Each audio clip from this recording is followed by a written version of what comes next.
Assalamualaikum warahmatullahi wabarakatuh. Perkenalkan, nama saya Raffi Nova Rizky, NIM 20101039 dari kelas S1TT08B. Cita-cita saya adalah menjadi Planning Cellular Engineering. Di sini saya akan mempresentasikan untuk tugas besar praktikum Proklan. Saya mendapatkan modul 1 yaitu tentang dasar pemrograman berorientasi objek. Oke, langsung saja untuk materinya. Oke, untuk materinya, proses praktikum pemrograman lanjut. Kita next. Nah, untuk topik pembahasannya pertama ada tentang dasar pemrograman berorientasi objek, lalu ada flowchart pemrogramannya, nanti ada live coding program sama penjelasan live codingnya. Nah, untuk yang pertama yaitu dasar pemrograman berorientasi objek. Nah, PB ini merupakan suatu teknik atau cara untuk membuat program yang berorientasi pada objek. Jadi sistem ini terdiri dari kelas atau objek yang dapat melakukan interaksi dengan kelas atau objek lainnya untuk menyelesaikan suatu tugas.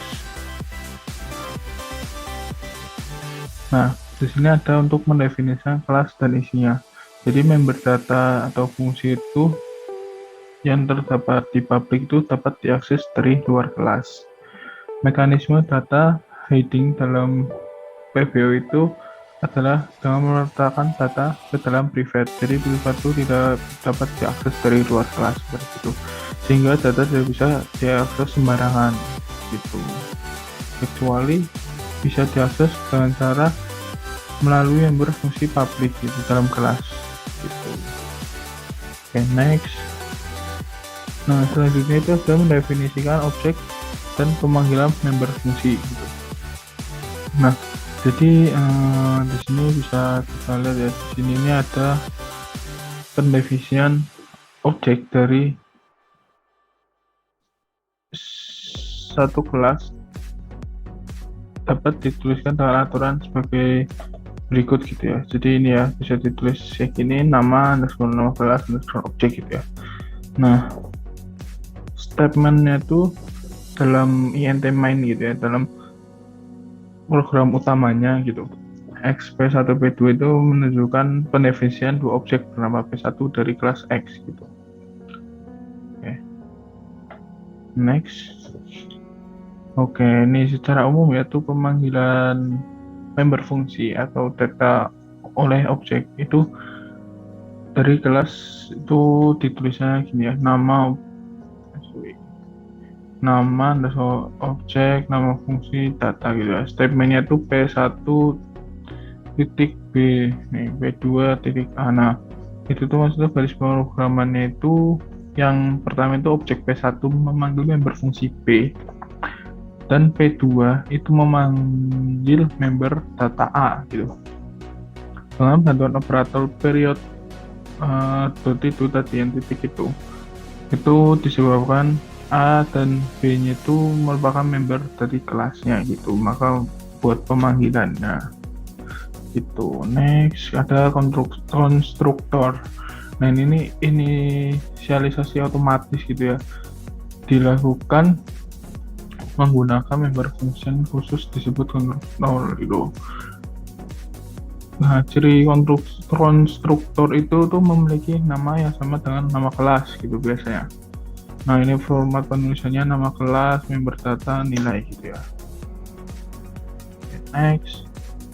Ada offloaded konstruktor. Nah, ini offloaded konstruktor ini kondisi itu lebih dari satu konstruktor dalam satu kelas gitu dengan nama yang sama. Nah, kondisi ini terjadi karena adanya pendefinisian objek yang dengan jumlah argumen yang berbeda. Argumen itu nilai yang diberikan antara program, fungsi, atau subroutine gitu. Nah, selanjutnya ada objek sebagai fungsi argumen. Nah, ini nih data dari suatu objek dapat menjadi masukan bagi objek yang lain dengan memanfaatkan objek sebagai argumen nih. Contoh, namanya kan harus nama objek, titik nama fungsi gitu ya. Ini kan nama objek satu, nama objek dua, dan seterusnya itu bisa gitu. Nah, untuk yang selanjutnya yaitu flowchart. Nah, untuk flowchart sendiri di program saya gitu ya, di program saya yang dimulai dari ini pertama itu ada mulai jelas itu. Lalu ada kita bikin kelas pasien. Nah di kelas pasien ini itu nanti ada stringnya itu ada NP, ND. Nah itu tipe datanya string ya. Terus ada integer, tipe data integer itu ada variabel itu TM, RG, NK sama BI itu ya.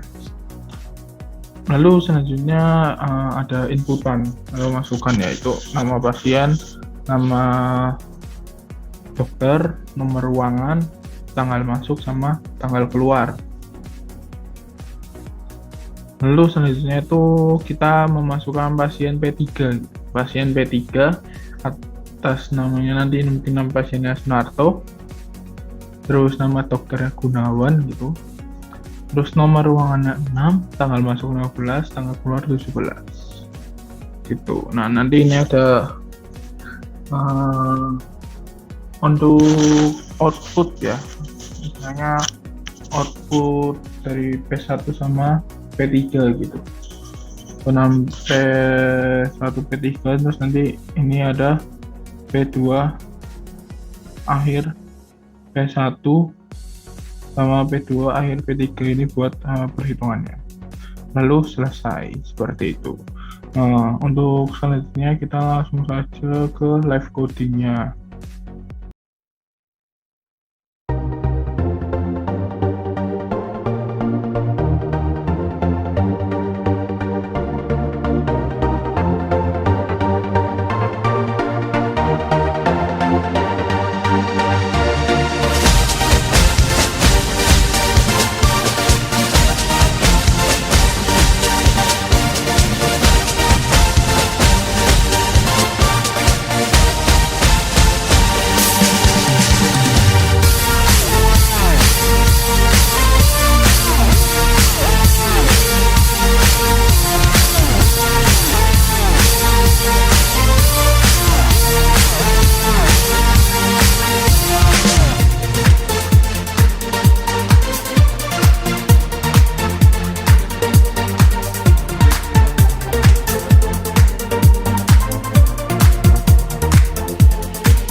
programnya. Yang pertama kita ke include file string, yaitu untuk library-nya.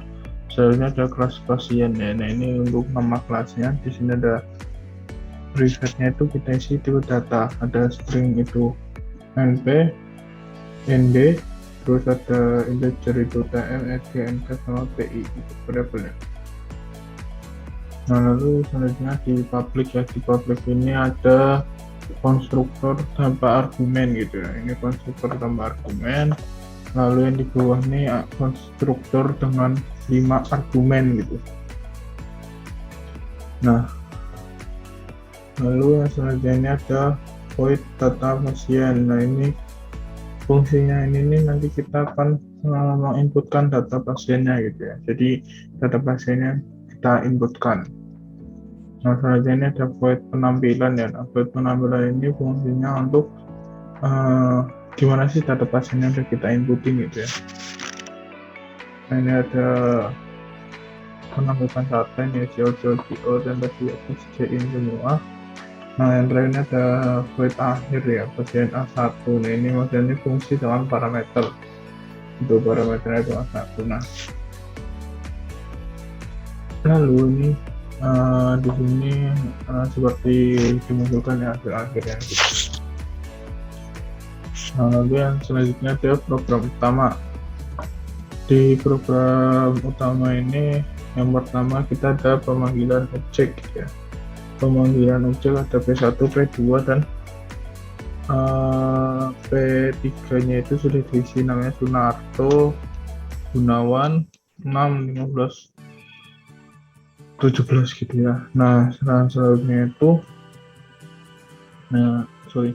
yang ini pemanggilan fungsi ya di luar kelas gitu. Nah, yang selanjutnya itu P1 data pasien, ini buat pemanggilan fungsi data pasien gitu ya. Nah, nanti kita akan menginputkan untuk P1 objeknya.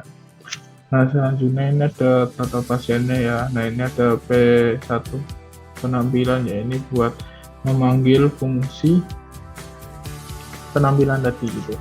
Nampilin apa yang kita inputinkan tadi gitu. Ini ada yang P1. Nah, yang P3 ini sudah terisi, nanti bisa kita lihat apakah di P3 ini akan muncul sesuai dengan yang ini gitu.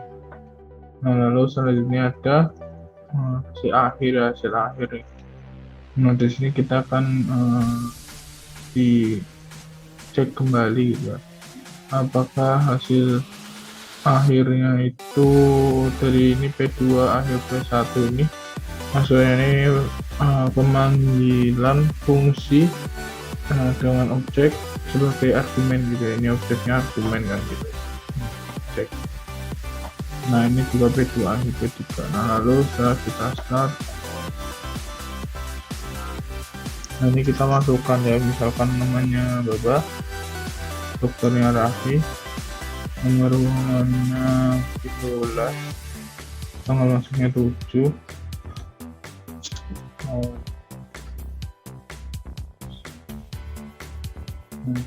Kita lihat ya, tanggal beberapa, nomor ruangan 12, 7, ini 17 ya, ini jadi total segini 800.000. Ini untuk programnya seperti itu. Oke, itu untuk live coding dan penjelasan dari codingnya ya. Untuk selanjutnya, terima kasih dari saya.